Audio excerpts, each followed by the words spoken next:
With this expo of lifting equipment, we're hoping to demonstrate to you how to use certain pieces of equipment, how to determine which pieces of equipment you'll actually need to have some assistance with, and whether or not you actually need to call in a licensed operator.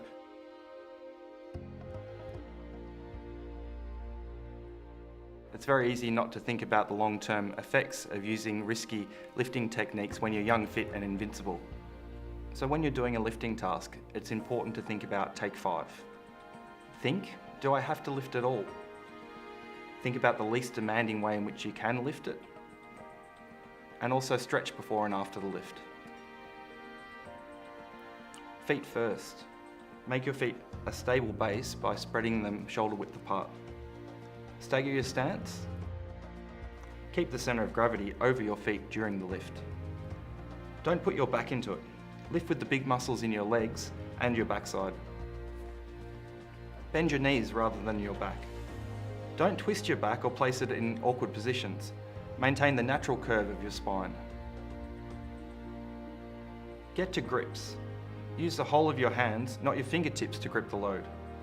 Ensure that you have a comfortable and secure grip on the object before you lift it. Keep it close. Keep the object as close as you can to your body while you're lifting. The team lift is a method that can be used for shifting a load too heavy for one person. It's preferable that all team members are of similar size and physical capabilities. Designate a team leader who will call the lead.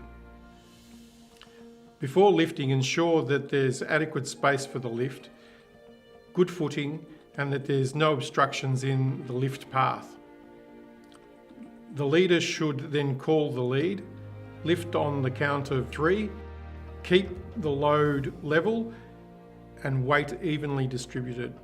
Avoid walking backwards while carrying, if possible. If not, enlist an extra team member to guide the lift. So when you're entering the workplace, pay attention to any signs, barriers or bollards that might inform you that you're entering a high-risk zone. At that point, there is usually signage or instructions on the PPE and the safety requirements that are needed to work in that zone. In this case, I've checked out the requirements and I've found that I need to be wearing a high-vis vest, so I've reversed the vest that I have on. I've also noted that safety glasses are a requirement of this area, so I've put those on. And I've also checked that I'm wearing my steel cap boots today, which I am to protect me from anything falling on my toes. What do you think would be an appropriate lifting technique and moving technique for the box? In situations like this, we can go and get a trolley that is sturdy enough to carry the load. We'd simply bring the trolley in and we'd fix the brake on the wheels if it's fitted with a wheel brake. Then we can carefully lift the load onto the trolley, ensuring we don't strain ourselves and we're bending our knees and positioning ourselves close to the load. Then it's simply a matter of removing the brake and relocating the load to where we want it to be. What if the load was too heavy for one person even to put it on the trolley?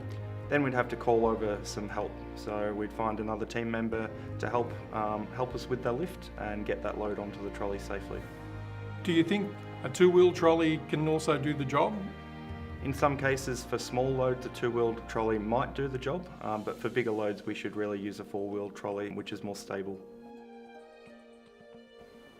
We'll now demonstrate to you the use of a pallet lifter.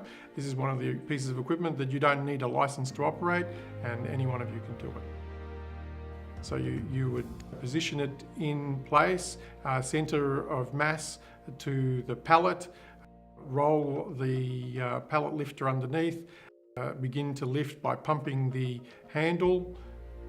Once you've lifted it sufficient height off the ground, and in most cases you only need to lift it only an appropriate height sufficient to be able to move it, you can then maneuver it into position and take it to where you need. Scott and Cindy have identified that the lift requires a forklift, and rightly so. Scott calls over the licensed forklift operator who has undertaken the appropriate risk assessment and the traffic and forklift management plan in order to undertake the work. The risk assessment plan and the forklift management plan all reside within SARA, which is the university's online incident and reporting system and also risk assessment system. For heavier lifts, quite often we need powered lifting equipment. There should be a distinction made between powered equipment and other manual handling equipment. Normally, powered lifting equipment quite often requires a licensed operator. These are usually forklifts, cranes, scissor lifts. They all require some sort of formal training and certification. With the crane, he needs to call in the person that has the appropriate certificate to drive that crane. When you're using ladders in the workplace, you need to make sure that the ladder is appropriate for the task. A small ladder like this is too small and would be easy for someone to fall off. You should really try to select an appropriate ladder for the job. An industrial ladder is what we've chosen in this case. You can tell it's an industrial one because it has load ratings on the side of it so that you know how much weight it can bear safely. Ideally, you want a ladder that you're not actually going above 2/3 of the way up the ladder to undertake the work. And likewise, if you're going to undertake work at a particular height for a prolonged period of time, you should really look at a platform ladder or maybe even a scissor lift. What we're trying to achieve here today is ensuring that we've given enough information for people to use safe work practices and ensure that they go home safe at night.